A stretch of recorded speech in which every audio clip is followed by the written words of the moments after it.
아고라라고 명명하고 만들어 놓는다고 되는 게 아니고요. 소크라테스가 악법도 법이다라고 죽어간 걸로 알고 있는데, 소크라테스가 뭘 했는지를 알면 순 거짓말이라는 것을 우리가 짐작할 수가 있어요.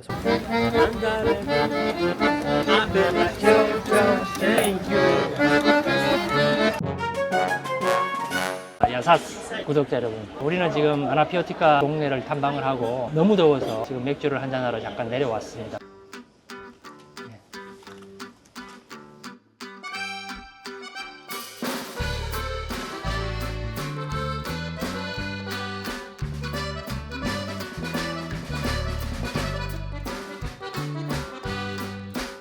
여기를 한번 보시죠. 굉장히 특이한 그런 지역이죠. 가파른 지역이고, 이 계단을 활용해서 식당들이 쫙 열지어 있습니다. 독특한 분위기죠. 경사지를 활용하는 방법에 대해서 우리가 굉장히 여기를 와서 많이 느낀 것 같아요. 이 경사지는 사실은 도시를 개발할 때, 특히 신도시를 만들 때 거의 땅을 다 평평하게 만듭니다. 그 땅이 가지고 있는 역사가 의미가 없어지는 거고요. 땅의 모양, 땅이 만들어내는 자연적인 경관들, 이런 게 도시의 특색을 유지하는 굉장히 중요하죠. 거기서 도시를 서로 다르게 만들고, 거기에 살아가는 사람들의 양식이 달라지면서 각자 서로 굉장히 다른 다양성을 지닐 수 있는 그 힘이 나오는 거거든요. 우리나라는 다 똑같이 만들어요.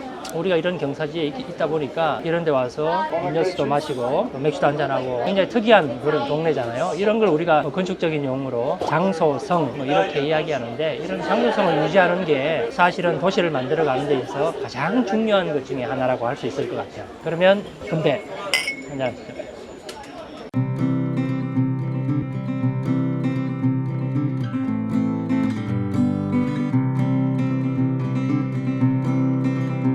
우리는 지금 아크로폴리스의 동쪽에 있는 작은 마을에 와 있습니다. 여기는 아나피오티카라는 마을이고요. 굉장히 좁은 골목길들, 경사를 활용한 집들의 배치, 땅의 면적이 보통 10평 내외. 보시면 흰색으로 걸칠하고 담도칠하고 그런 거 볼 수 있는데, 이 마을의 유래는 아크로폴리스 주변의 고고학적인 유적 발굴 작업을 할 때 아나피라는 이 아테네에서 한 300여 킬로 남쪽으로 떨어진 섬에서 기술자들이, 노동자들이 집단적으로 오게 되는데, 그 사람들이 특히 이 지역에 살게 됩니다. 산비탈을 이용해서 저렴했겠죠. 굉장히 저렴한 지역이고 사람들이 많이 살지 않았기 때문에 여기에 정착을 해서 작은 땅에 집을 짓고 살았던 그런 마을이고요. 어쨌든 하얀색을 주조로 해서 자기가 살았던 동네, 섬의 그러한 생활 방식 혹은 집들의 방식, 이런 것들을 구현해 놓은 그런 것들을 보실 수 있고, 굉장히 특이한 그런 골목길들, 집들의 모양, 나름대로 또 발굴 작업을 하던 사람들이기 때문에 건축적으로 어느 정도 기술자적인 측면이 있겠죠. 굉장히 잘 디자인되어 있는 그런 집들도 보실 수가 있을 겁니다. 같이 걸어가시면서 한번 경험을 한번 해보시죠.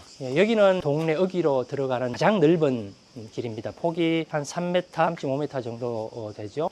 예를 이 집 같은 경우도 계단에 칠한 이 회색 톤의색, 데크는 아니지만 여기에서 같은 색으로, 그리고 창틀과 문의 색깔들, 그리고 벽 교역의 색깔들, 이런 것들이 예사롭지는 않은 것 같아요. 자, 그러면 여기 골목길이 주로 이렇게 연결되어 있습니다. 한번 가보시죠.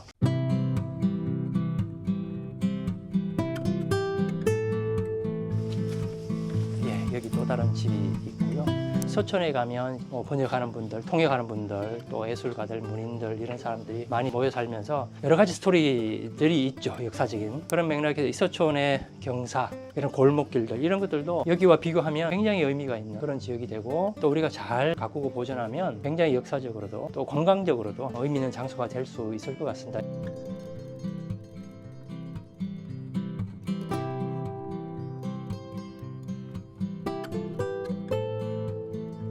굉장히 폭이 좁습니다. 사람 한 명이 겨우 지나다닐 정도의 이제 그런 폭이고요. 길거리에 이렇게 화분도 내어놓고요. 그리고 여기는 덥기 때문에 나무로 된 덧창들이 있습니다. 낮 시간에는 이 덧창들을 활용해서 해를 가리고요. 저녁에는 창문을 열어놓고 자연적으로 태양, 바람, 이런 것들을 활용해서 지혜롭게 살아가는 그런 방식을 보여주죠. 여기는 그리스 정부에서 매입을 했습니다. 매각을 원하는 사람들, 여기에 살다가 작고한 분들, 그런 집들을 이제 그리스 정부에서 사들이고 있고요. 그리스 정부에서는 결국은 이 지역을 다 매입을 해서 유적지를 발견하는 그런 게 가장 큰 목적이기 때문에 결국은 다 없어질 거예요. 그런데 이 마을이 한국 관광객들에게는 잘 알려져 있지는 사실 않은 것 같아요. 와서 보시면 나름대로 굉장히 특색이 있고, 이런 것들도 관광 상품이 되는구나 라고 여러분들이 느낄 수가 있을 것 같아요. 그런 맥락에서 우리나라가 서울을 보면 동촌 지역 같은 경우는 이화마을이죠. 이화마을도 그렇고, 앞서 말씀 말씀드린 서촌, 남천도 다 이런 분위기죠. 그래서 우리가 이거를 틀어내고 재개발하는 계획을 했었는데, 우리가 여기를 보면 도시 마케팅 측면에서 체계적으로 우리가 이걸 잘 활용하면 이 지역만이 가지고 있는 특색을 살릴 수 있는 그런 중요한 그런 장소가 될 수 있을 것 같아요.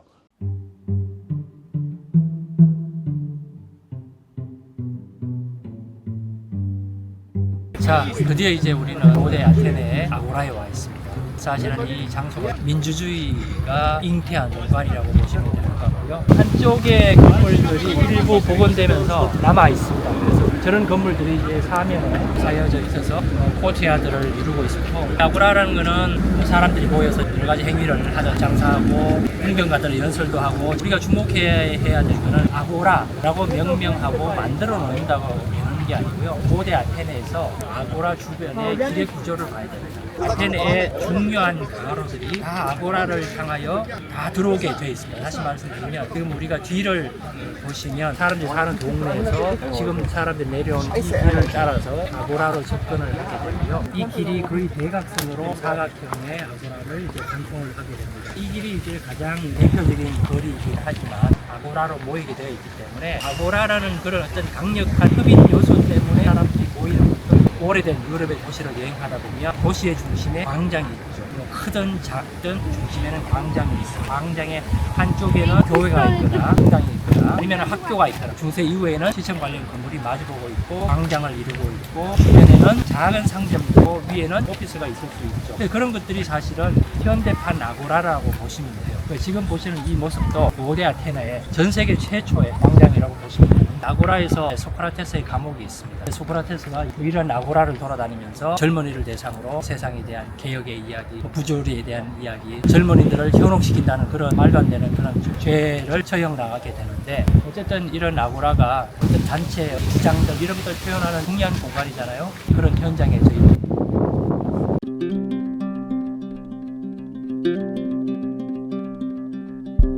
지금 우리는 로만 아고라의 거의 가운데에 서 있고요. 고대 아테네는 뭐 이런 아고라가 시민들의 생활의 중심지였고, 로마군이 이제 아테네를 점령하고 뭐 신전을 비롯한 많은 건축물을 들어서서 아고라의 기능을 상실하였기 때문에 이 로만 아고라가 만들어진 배경이기도 합니다.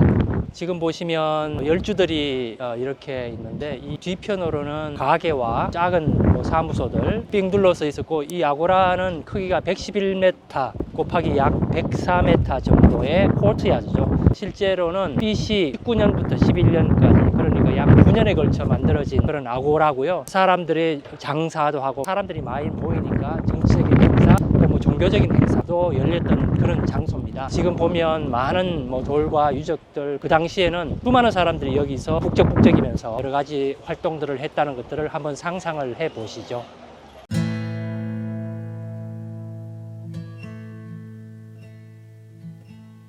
자, 여기는 소크라테스 감옥입니다. 우리가 알고 있는 상식으로는 소크라테스가 독배를 마시면서 악법도 법이다라고 죽어간 걸로 알고 있는데, 소크라테스가 뭘 했는지를 알면 순 거짓말이라는 걸 우리가 짐작할 수가 있어요. 그 당시의 학파라든지 그 당시의 체제, 부패, 타락한 그러한 여러 가지 정치적 현실을 부정하고, 위정자 입장에서는 불온한 사상을 주입한 거잖아요. 악법도 법이다라면서 독배를 마셨을 리가 없겠죠. 나도 그런 학자가 될 수 있을까?